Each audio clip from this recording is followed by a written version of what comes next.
ኧረ በኢየሱስ ምን አይነት የሚሰቀጥጥ የደፋሮች ዘመን ላይ ነው የደረስነው? አፈር ለሚበላው ለሚበሰብሰው አንዴ ስጠኝና አንጀቴን አርሰው። ይህ ደፋር ሰው በድፍረት እንዲህ ብሎ ሲናገር ብዙዎቻችሁ ስትሰድቡት ነበር። ሐዋርያት በዘፈን ኃጢአት ነው ብለዋል፣ ግን የቴዲ አፍሮ ሲሆን አይደለም ብለዋል። ምን አይነት የደንቆሮ ጥርቅም እንዳለ። ታዲያ ይህ ድንቁርና አይደለም ነው የምትሉን? ሰው በገላው የፈለገውን ነገር ማድረግ ይችላል፣ ግን አልበዛም? ይሄ ጌታ ኢየሱስ ራስን ከመግደልና ራስን ከመጉዳት ይሰውራችሁ። ዝሙት ግን ራስን ይጎዳል። ዝሙት እንደ ጩቤ ነው፣ ራስን እንደ መግደል ነው። ጌታን ነው እኮ ፈልገን ቤተክርስቲያን የመጣ ነው። እንዴት በዚህ ልክ ታዋርዱናላችሁ? ለምንድነው መጠየቅ ያቆምነው? ሺህ ሰው ባለበት መካከል ለምን እቺ ሴት እግዚአብሔር ልጅ ናት፣ ቦርን አጌን ክርስቲያን ናት፣ እንዴት አጋንንት ይኖርባታል ብለን ለምን አላስጣልናትም? የኔ ኢየሱስ የስንቱን ሰው ጸሎት ሰምቶ ነው ከስንት ነገር ውስጥ ያስመለጠ። ኢየሱስ ላንተ ነው የተሰቀለው፣ አንተ ለማን አባክ ነው የተሰቀለው? ውርስ በመወለድ እንጂ በምንም አይመጣ። what an amazing revelation! እቱንም ያህል ዱርዬ ብትሆን የአባትን ንብረት የጎረቤት ልጅ ጨዋ ስለሆነ አይወርስም። ውርስ በመወለድ ነው እንጂ በምንም አይመጣም። ምን አይነት አምላክ ቢሆን ነው እየወደደን በብዙ መከራና ጭንቅ ውስጥ የሚያሳልፈን? እግዚአብሔር የሚወዳቸውን ሰዎች በሰላም ነው የሚያኖራቸው ብለህ የምታስብ ከሆነ መጽሐፍ ቅዱስን በደንብ አንብብ። ጳውሎስን ነው የሚወደው እግዚአብሔር። ይሄን ነበር ከአንተ አንደበት ስጠብቀውና ስናፍቀው የነበረው። ጌታ ይመስገን። ለዚህ ስም ኢየሱስ ብየስል ገብርኤል ባናቱ ነው የሚደፋው፣ ቅዱስ ሚካኤል ባናቱ ነው የሚደፋው። ለዚህ ስም አይ ነው እቺ እውነት በጣም ጠጠር ትላለች። ውሃም ቢሆን በእጅ ይዘ አዳምጠኝ። ዲያም ይሞታል፣ ባለጠጋም ይሞታል። ሁላችንም ስንሞት ግን ሀብታም ሬሳ፣ ዲያ ሬሳ አንባል። ሁላችንም በአንድ ስም ነው የምንጠራው፣ ሬሳ። ነገር ግን እግዚአብሔር በምህረቱ ባለጠጋ ስለሆነ ምህረቱ ብዙ ነው፣ ምህረቱ ብዙ ነው፣ ብዙ ነው፣ ብዙ ነው፣ ምህረቱ ብዙ ነው፣ ብዙ ነው። ሰላም ሰላም፣ እንዴት ናችሁ? እኔ ወንድማችሁ ጂሚ ቤሪያው ነኝ። ዛሬ እንግዲህ እንደተለመደው በቆንጆ ቪዲዮዎችና በአስተማሪ ቪዲዮዎች ሰዓትና ጊዜን ጠብቄ ከች ብዬላችኋለሁ። ሁላችሁም እንደተለመደው ቪዲዮን ከመጀመራችሁ በፊት ላይክ ያደረጋችሁ ቪዲዮን ጀምሩ። ሰብስክራይብ ያላደረጋችሁ ሰዎች ሰብስክራይብ ያደረጋችሁ ቤተሰብ ሁኑ። ወዳጅነታችሁን አጠናክሩ። የ25000 ሰብስክራይበር ቻሌንጃችን ኦሬዲ አልቋል። 700 ኦር 800 ሰብስክራይበሮች ብቻ ናቸው የሚቀሩን። እሱን ደግሞ እንሞላዋለን፣ እናሳካዋለን። ቀጥታ ወደ ቪዲዮአችን። ዝሙት ግን ራስን ይጎዳል። ዝሙት እንደ ጩቤ ነው፣ ራስን እንደ መግደል ነው። ራስን ነው የሚገድለው። ዝሙት ግን ራስን ይጎዳል። ዝሙት እንደ ጩቤ ነው፣ ራስን እንደ መግደል ነው። ራስን ነው የሚገድለው። በቃ ኢጎን ይመታል፣ መናፍስት ይገባል። ለመናፍስት መንገድ መክፈት ማለት ነው። ባዶ ያስቀራል። ሴትም ሆነሽ ዝሙት ህይወት ውስጥ ያለሽ ለስጋዊ ስሜት ለ5 እና ለ10 ደቂቃ ብለሽ የቀረ ዘመንሽን ዴስቲኒሽን አታስወስጂ። ዮሴፍ የንጉሱ ሚስት እስር ቤት እያለ እሱን ፈልጋ እንደዛ አምራ ስትመጣ የንጉሱ ሚስት ግብጻዊት ናት አይደል? ግብጻን በተፈጥሯቸው ቆንጆች ናቸው። ከዛ በላይ ደግሞ የንጉስ ሚስት ናት። ኢማጂን ምን ያህል አምራ፣ ምን ያህል እንደ አስቴር ቅባት ተቀብታ፣ ምን ያህል ሽቶ ተቀብታ፣ ምን ያህል የሐር ልብስ ለብሳ እሱ ጋር እንደመጣች አስቡት። ሲያያት እኮ ስላልፈለጋት እኮ አይደለም። ልክ ሲያያት ግን ትዝ ያለው ምንድነው መሰላችሁ? እግዚአብሔር የሰጠው አሳይመንት፣ እግዚአብሔር የሰጠው ጥሪ። ኦ ማይ ጋድ! እዛ የንግስና ቦታ የተሰጠውን ሲያስታውስ ያኔ ነው ይሄንን አደርግ ዘንድ አልችልም ብሎ ሮጦ የሄደው፣ አምልጦ የሄደው። ይኸውላችሁ ዮሴፍ ከንጉሱ ሚስት ጋር ተኝቶ ቢሆን ኖሮ ዮሴፍን ጉድጓድ ውስጥ ገባ፣ ከጉድጓድም ወጣ፣ ከዛም ከንጉሱ ሚስት ጋር ተኛ ተብሎ ሜቢ ንጉሱ ገደለው፣ አረደው፣ በሰይፍ አንገቱን ቆረጠ በሚል ታሪክ ይቋጭ ነበር። ግን ዮሴፍ ንግስና ላይ ወጥቶ አየነው። ለምን? ሰይጣን ይወላችሁ እግዚአብሔር በተለይ ህይወታችን ላይ አሳይመንት ሲኖር አንድ በጣም በሌላ ነገር አቅተነው ልናቅተው ማንችለው በዝሙት እንደሆነ ያውቃል። ምክንያቱም ዝሙት የውሳኔ ነው፣ የቫልዩ ጉዳይ ነው። ኦኬ፣ የቫልዩ ጉዳይ ነው። ዝሙት የቫልዩ ጉዳይ ነው። አንድ ሰው ዝሙት ውስጥ የወደቀው ውስጡ ማንነቱ ላይ ስላልተሰራ ነው።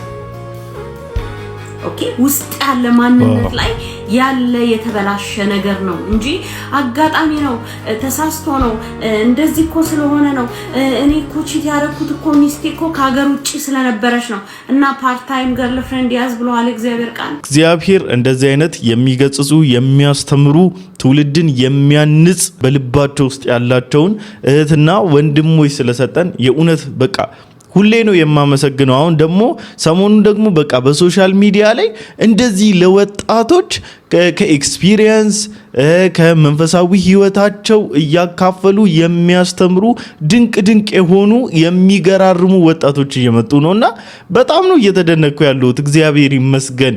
ኢየሱስ ላንተ የተሰቀለው አንተ ለማን አባክ ነው የተሰቀልከው እያለ ገረፈው ማለት ነው።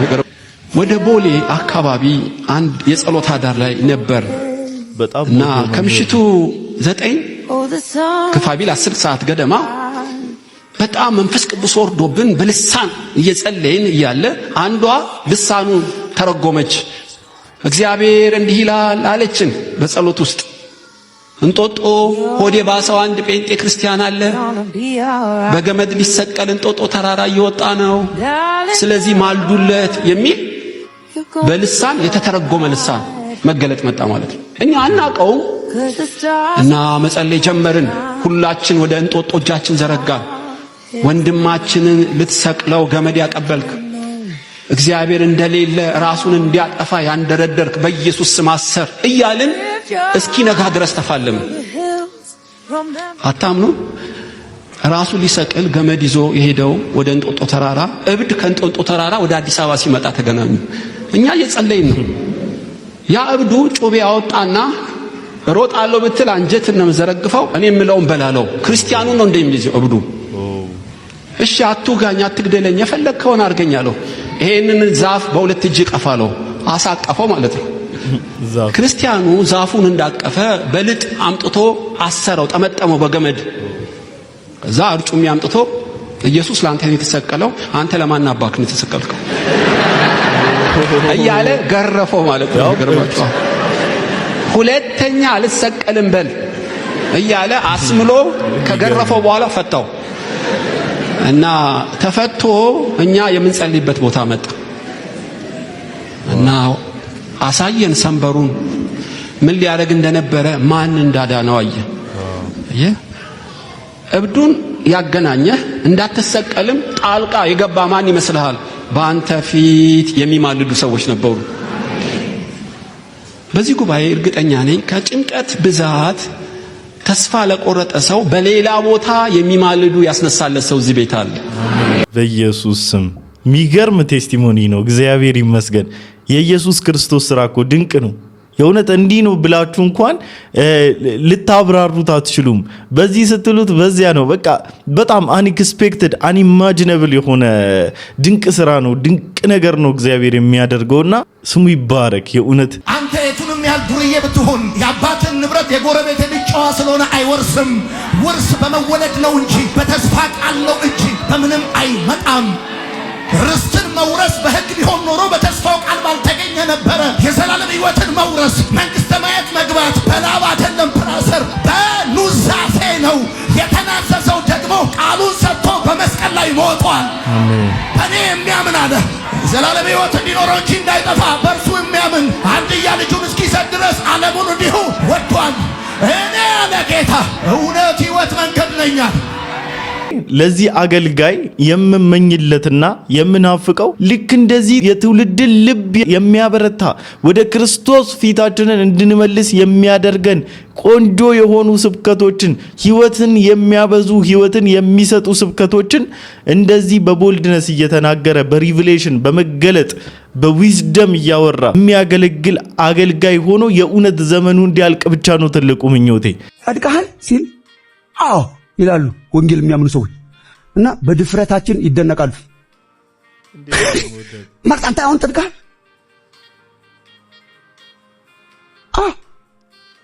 ጸድቀሃል?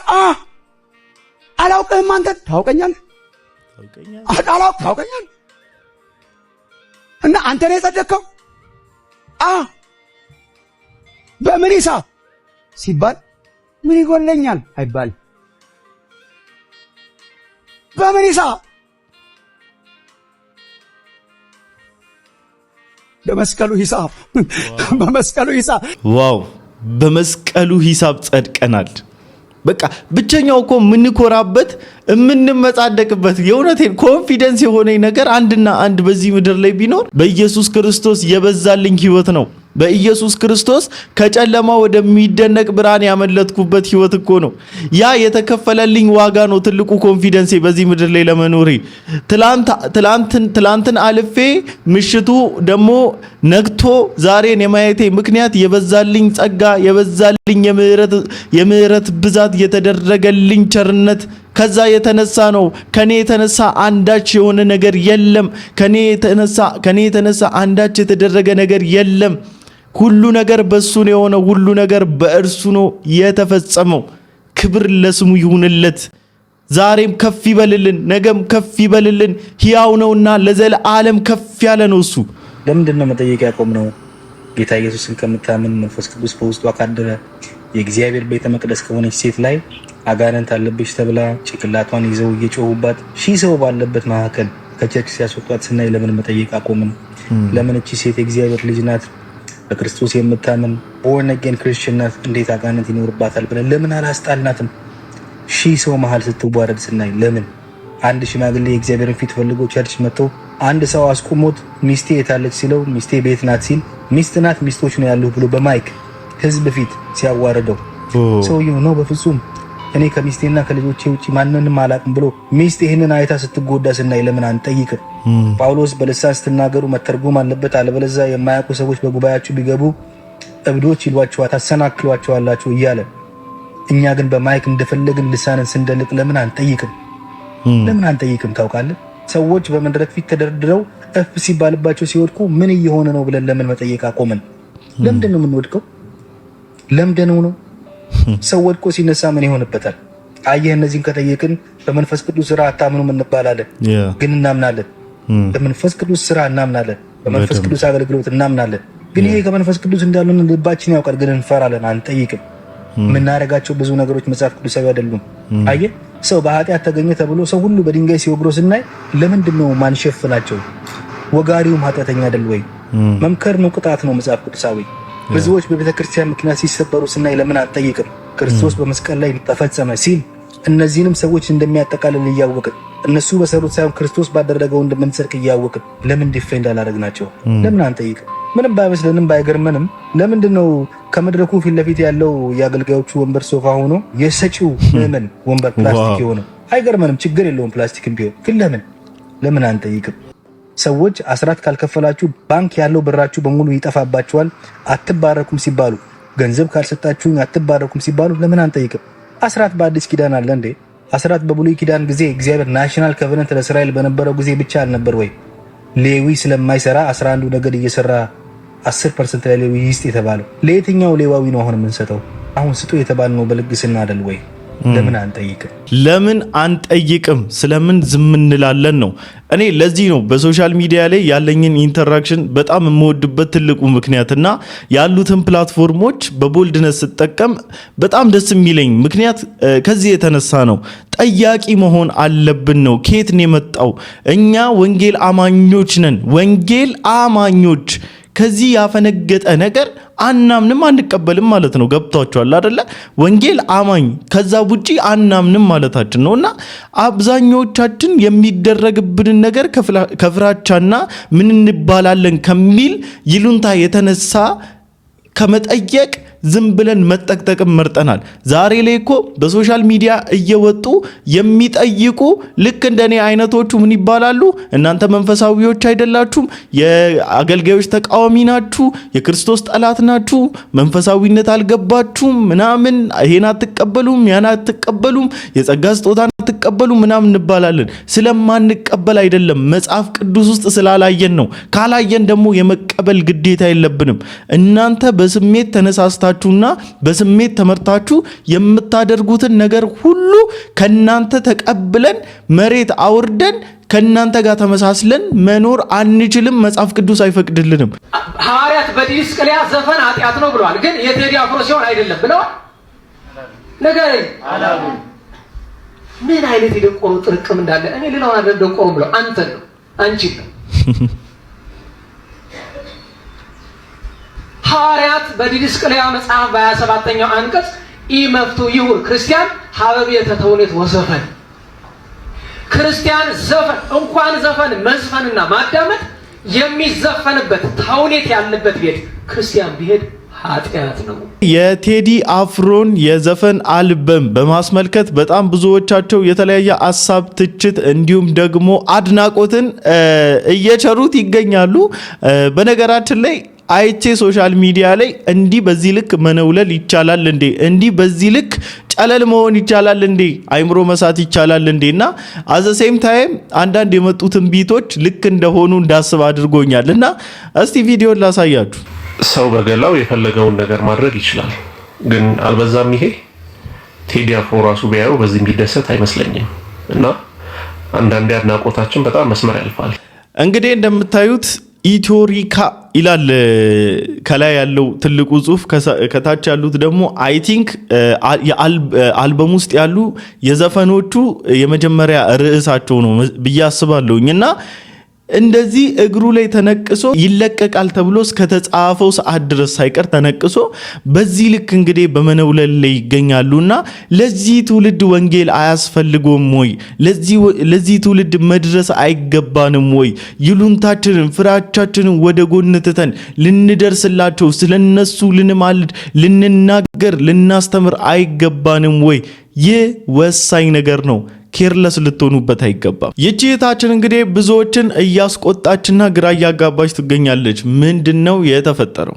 አፈር ለሚበላው ለሚበሰብሰው አንዴ ስጠኝና አንጀቴን አርሰው ግዴለም ልደላደሉዛ ይኑረኝ ያንተው ገላ ማዛ ልጣባ ካንተ ከንፈር ለዛ ስጠኝ ትኩረት ስጠኝ ገላ እኔ አላውቅም ካንተ ሌላ። ቪዲዮ ላይ ሰምታችኋል አይደለ? አፈር ለሚበላው ብላ ያወራችሁ አለ። በደንብ አድርጌ ነግራችኋለሁ እህቴ። ይሄ ወርሺፕ ነው፣ እሺ አምልኮ ነው። እንደዚህም አይነት ደፋሮች አሉ። አፈር ከሚበላው ከሚበሰብሰው አንጀቴ ላረሰው ብላ እንግዲህ እህታችን በግጥም አድርጋ ገልጻዋለችና አንዳንድ ሰው እኮ ያስቃል። ከጥበቦች ዘርፍ ውስጥ አንዱ ግጥም ነው አይደለ? ግጥምም ጥበብ ነው። ነገር ግን ግጥም ኢንዳይሬክትሊ ሰዎችን ወደ ሌላ ነገር ፑሽ የሚያደርግና ፎርስ የሚያደርግ ከሆነ እናንተንም ደግሞ እነዛ ሰዎች ተገፋፍቶ የሚወድቁበትን ሪዝን ከሚያደርጋችሁ አንዳንዴ ከአንደበታችሁ ለሚወጡ ቃላቶች ለምታደርጉት ንግግር ጥንቃቄ ልታደርጉ ይገባል። ኤርሚያስ አበበ ካንተ ይህንን ነው የምንጠብቀው። ለዚህ ስም የማይገዛ የማይንበረከክ የማይሰግድ የማይታዘዝ ኃይል በላይ በሰማይ በታይ በምድር የለም። ኢየሱስ ብየስል ገብርኤል በአናቱ ነው የሚደፋው ለዚህ ስም። ቅዱስ ሚካኤል በአናቱ ነው የሚደፋው ለዚህ ስም። ኤርሚያስስ በአናቴ ነው የሚደፋው ለዚህ ስም። ሱራፌልና ኪሩቤልስ በአናታቸው ነው የሚደፉት ለዚህ ስም። ማን? ኢየሱስ። ዋው! ሱራፌል ኪሩቤል እኮ እንደ ቅጠል ይረግፋሉ አልኩ። ሚካኤል አልከኝ እግሩ ስር ይደፋል እኮ አልኩ። ገብርኤል አልከኝ እግሩ ስር ይደፋል። ማርያም በለስተ ዙፋን ላይ ቁጭ ብላ እኔም አብሬ ይደፋል ይበላት፣ እሷ ራሷ ትደፋለች ለስሙ ክብር። አሜን። የማይሰግድ የማይታዘዝ የኔ አባት ወይ የኔ አባት ወይ የኔ አባት ወይ የኔ አባት እንኳን ያንተ አገልጋይ ያደረከን። አሜን። ይህ ካንተ የምንፈልገውና ካንተ የምንጠብቀው ነገር ነው። የእውነቴን ነው ብለ ኤርሚ በቃ በጣም እንወዳለንና ከብራለን። መስመር ስትሰትብን ማናችንም ዝም አላልም። ደስተኞች እንዳልሆንም ባለህበት አኬር ነግረናል። በሚዲያችንም መተን ደግሞ አሳውቀናል። ግዴታችን ስለሆነ ማለት ነው። በቃ ግዴታችን ነው ማለት ትክክል የሆነው ነገር ላይ ትክክል መባባል፣ ስህተት የሆነው ነገር ላይ ደግሞ እርማት የሚሹ ነገሮች ላይ ደግሞ ይሄ ነገር ይስተካከል መባባልን አንጠላም፣ ክፋትም የለውም። ያ ነገር በፍቅር ከሆነ ማለት ነው። አፍተር ኦል እንደዚህ ስትሰብኩ እውነትን እንደዚህ በፍቅር ይዛችሁ ስለ ኢየሱስ ክርስቶስ ቦልድነስም በመሃል እየተናገራችሁ መንቀፍ መተቸት ብቻ ሳይሆን የኢየሱስ ክርስቶስን ኃያልነትም በመሃል ላይ ቦልድ አድርጋችሁ ማግኒፋይ አድርጋችሁ እያሳያችሁ የምታገለግሉት ትልቁ አገልግሎታችሁ ናፍቆናልና ወደዛ እየሄዳችሁ ስለሆነ እጅግ በጣም ደስተኞች ነን። ወጣቶች ይሄንን ነገር ስሙልኝ። በተለይ ወጣቶች እንደዚህ ኮሊንግ ያለባቸው ጥሪ ያለባቸው አገልጋይ ነኝ ብለው ያመኑ እግዚአብሔር አገልጋይ እንደሆነ የነገራቸው በጣም በቃ ውላፍቱ ተልተው ኦፖርቹኒቲውን በትክክል እንዲጠቀሙ። አንዳንድ ጊዜ እንሸወዳለን። ምንድነው የሚሸውደን? ክራውድ ይሸውደናል። ጥሪው አለን እኮ የሆነ ቦታ እየሄድን ነው ማለት እግዚአብሔር እየወሰደን እንደሆነ እናውቃለን። እግዚአብሔር ደግሞ ራሳችሁን ስጡን ይለናል። ራሳችሁን ስጡን፣ ቃሌን ላስተምራችሁ፣ መንፈሴን መስማት ተለማመዱ፣ እኔ እንደሆንኩ ቆያለሽ። እንትኑ ያሸንፍሻል። ወጣት ነሽ፣ በቃ በግሩፕ ይዞራል፣ ሳቃል፣ ቸርች ይኬዳል፣ እዚህኛው ቸርች፣ እዛኛው ቸርች፣ እዚህኛው ቸርች፣ እዛኛው ቸርች እና ከውጭ ካየሽው ክፋት የለውም። ቸርች እየሄድሽ ነው አለ አይደል? ግን ኢንቴንሽናሊቲ የለውም። ይሄ ታርጌት አላደረገም። ይሄ ራስሽን ከእግዚአብሔር ጋር ያለሽን ነገር ለማሳደግ ወይ ደግሞ እግዚአብሔር ለጠራሽ ነገር ራስሽን ግን እየሰራሽ አይደለም። ሶ መባከን ይመጣል ማለት ነው። ሲዝን ደግሞ እግዚአብሔር የሚሰጥሽ ጊዜ መጽሐፍ ቅዱስ ይላል ለሁሉም ጊዜ አለው። ይሄ የጊዜ ህግ ነው። እንዲና እንዲምታረጊው እግዚአብሔር ለኛ ብሎ የሚቀያየረው ነገር አይደል? በቃ ለሁሉም ጊዜ አለው። ለሁሉም ጊዜ አለውና ወጣቶች ጊዜያችሁን በደንብ አድርጋችሁ ተጠቀሙት። በቃ መባከን አያስፈልግም። የእውነቴን ነው። እንድከምም እንበርታም በጌታ እግር ስር መሆኑ መልካም ነገር ነው። በቃ ወዲያ መሄድ፣ ከቸርች ወደ ቸርች መዝለል፣ እዛ ኮንፈረንስ አለ፣ እዚህ ፕሮግራም አለ ብሎ ከማለት አንድ ቦታ ስታብል ሆኖ ጸንቶ ቆይቶ ከጌታ ጋራ ህብረት እያደረጉ ፌሎሺፕ እያደረጉ መጽናትን የመሰለ ነገር የለም። እግዚአብሔር ደግሞም ወጣቶች እመኑኝ በጣም ብዙ ትውልድ ስላለው በዚህ ጄነሬሽን እነዛ የክብሩ ዕቃ አድርጎ ከሚጠቀማቸው መሃል መሆን የምትወዱ ከሆነ ከጌታ ጋራ ጊዜ መውሰድ ይኖርብናል። ሃይማኖታዊ ለዘብተኝነት እየመጣ ነው። እዚህ ሀገር እግዚአብሔርን መጫወቻ ያረገ እግዚአብሔርን መፍራት የሌለበት እንደፈለገ የሚናገር እንደፈለገ የሚሳደብ እንደፈለገ የሚኖር የሚመቸውን የሚያረግ እንዴ ኃይል ለዘብተኛ ነው። እግዚአብሔርን ማይፈራ በቃ እግዚአብሔርን መመራመሪያ እንቁራሪት ይመስል ሲያገላብጥ የሚውል የእግዚአብሔር ፍርሃት የሌለው እንደፈለገ የሚያረግ ሶሻል ሚዲያ ደግሞ ያጋጋለው እና ማዕረግ መስሎት እሱም ዝም ብሎ በቃ እንደፈለገ የሚሳለቅ። በእግዚአብሔር እሳት አትሳለቁ። ከአሮን ልጆች ተማሩ። በእግዚአብሔር እሳት በእግዚአብሔር ሥራ አትሳለቁ። I'm telling you እግዚአብሔር ለሁላቸውም እንደየዋጋቸው መልስም መስጠቱ አይቀርምና ብንበሳጭ ብንናደድ ምንም አማራጭ የለንም። ለእግዚአብሔር ትተናቸዋል። አንዳንዶቻችን እኔ በጣም ጴንጤው በጣም መስተካከል አለበት። እኔና እናንተ በመጀመሪያ ደረጃ አንደኛ ጥብቅናችን ለባህል አይደለም፣ ለባህልም አይደለም፣ ለቋንቋም አይደለም። አንደኛ ጥብቅናችን ለኢየሱስ። እኔ የባህሌም ጠበቃ አይደለሁም፣ የቋንቋዬ ጠበቃ አይደለሁም፣ ያለባበሴ ጠበቃ አይደለሁም። የኢየሱስ ግን ነኝ። ሶሻል ሚዲያ ላይ መተን እንደዚህ በቦልድነስ ስንናገር እንደዚህ አግሬሲቭ ሆነን ስንናገር ስታዩን ለካልቸርም ለምንም ጠበቃ ሆነን አይደለም። ጥብቅናችን ለገባን ላዳነን ለፈወሰን አይምሮአችንም ልባችንም መንገድ ላይ እንዲገባ ላደረገልን ለእግዚአብሔር ቃል ነው ጥብቅናችን። አንድ ነገር ላሳያችሁ ብሎ የለም። በሌላ ነገር ቀልድ፣ በሌላ ነገር አሹፍ። የውሸት ትንቢት ብትናገር 3 ቀን እንታገሳለን እየመከርን እችን አሻሽል እያለ የሆነ ነገር ሞክረህ ካልተሳ ችግር የለውም። አንዲት ልጅ አለሽ አስቴር የምትባይ ሲፈለግ የለች ማለት ችግር የለውም።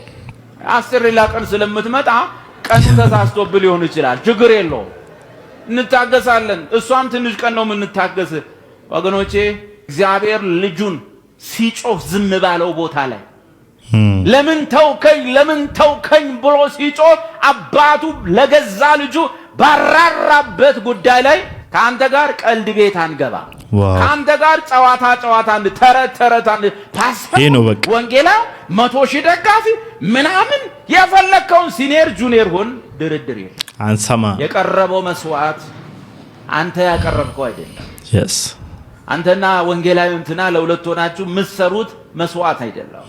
ኢየሱስ የጮህበት ነው። ለ3 ሰዓታት በጨለማ ውስጥ ከአባቱ ጋር የተተወበት አባቱ እርሱን የተወበት መራራ ጩኸት የጮህበት በዛ ሰዓት ላይ እሱ የተቀበለውን እሱ ያውቃል። ግን ቢያንስ ውጤቱን አንክድም። መከራው ላይ ገባን ይችላል፣ ስቃዩን ላንረዳ እንችላለን። የ3 ሰዓት ጨለማ 6 ሰዓታት ሲቆይ 3ቱን እነዛ ሰዓታት አብ የሰው ልጆችን ሁሉ ኃጢአት በርሱ ላይ አድርጎ የወረደበት መዓት የእያንዳንዱን የሰው ልጅ ከአዳም ጀምሮ በቁጥር አበበ በቀለ ትንሽ ትልቅ ቻይና ጃፓን ኢትዮጵያ እያንዳንዱን ሰው የኃጢአት ቅጣት በ3 ሰዓት ውስጥ መሸከም ምን ያህል ፔንፉል ነው፣ ምን ያህል ስቃይ ነው፣ ምን ያህል መከራ ነው።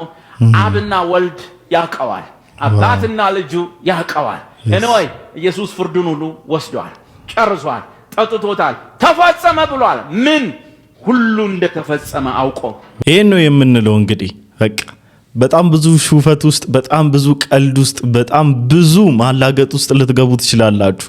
በክርስቶስ ወንጌል ግን በተደረገልን በፈሰሰልን ደም ግን ከመጣችሁ አንሰማችሁ።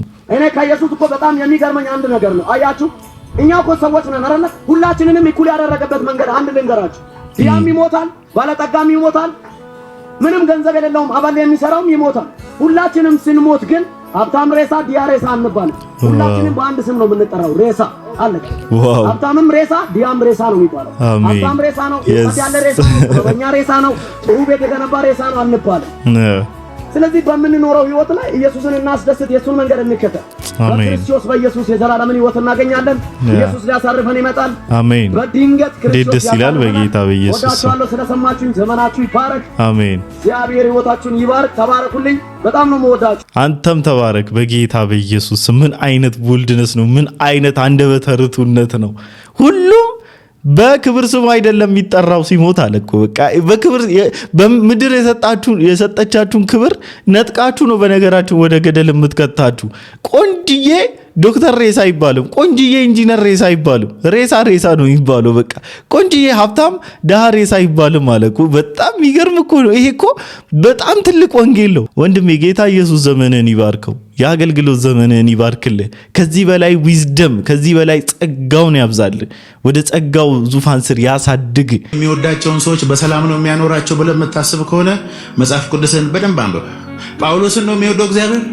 ሲገረፍ፣ ሲደበደብ፣ ሲመታ፣ እስር ቤት ሲገባ፣ ሲራብ፣ የሚጠይቀው ሲያጣ፣ ዘመድ ሲያጣ፣ ልብስ ሲያጣ፣ በራቁትነት በመከራ ካለፈ በኋላ ይኸውላችሁ ለ2000 ዓመት እየተሰበከ እንዳለ ማወቁን እግዚአብሔር ነው የሚያውቀው። መከራ ውስጥ አለፍክ ማለት የእግዚአብሔር ዓላማ የለብህም ማለት አይደለም። በሰላም ኖርክ ማለት በመከራ ከሚያልፉ ሰዎች የተሻልክ ሰው ነህ ማለትም አይደለም። ስለዚህ ራእይ ካለ ፈተና አለ። በሉ እስቲ እናንተ ስለ እግዚአብሔር መንግስት ብላችሁ በመከራ ያላችሁ ሰዎች ስለ እግዚአብሔር መንግስት ብሎ ምንም መከራ ውስጥ ከሌሉ ሰዎች ትሻላላችሁ። አሜን። በጣም የሚገርም ትምህርት ነው። ዛሬ በጣም ጸዴ ትምህርቶችን ነው ይዤላችሁ የመጣሁት። እግዚአብሔር ይመስገን። ዛሬ በጣም የሚያንጹ የሚያስተምሩ ልብን የሚደግፉ ቆንጆ ትምህርቶችን ነው የላካችሁልኝም ያላችሁት። ተባረኩልኝ። በጣም ነው የምወዳችሁ። በጣም የሚገርም ትምህርት ነው የምትልኩልን። ለማንኛውም ለዛሬ ይዤላችሁ የመጣሁት ቪዲዮ ይሄን ይመስል ነበር። ሁላችሁም እንደተማራችሁበት እንዲሁም ደግሞ እንደተጽናናችሁበት ቁም ነገርም እንደጨበጣችሁበት ተስፋ አደርጋለሁ። በቀጣይ ቪዲዮ እስክንገናኝ ድረስ ሰላም ቆዩልኝ። ላይክ ያላደረጋችሁ ሰዎች ላይክ ማድረጋችሁ እንዳትረሱ። ሰብስክራይብ ያላደረጋችሁ ሰዎች ሰብስክራይብ አድርጉ።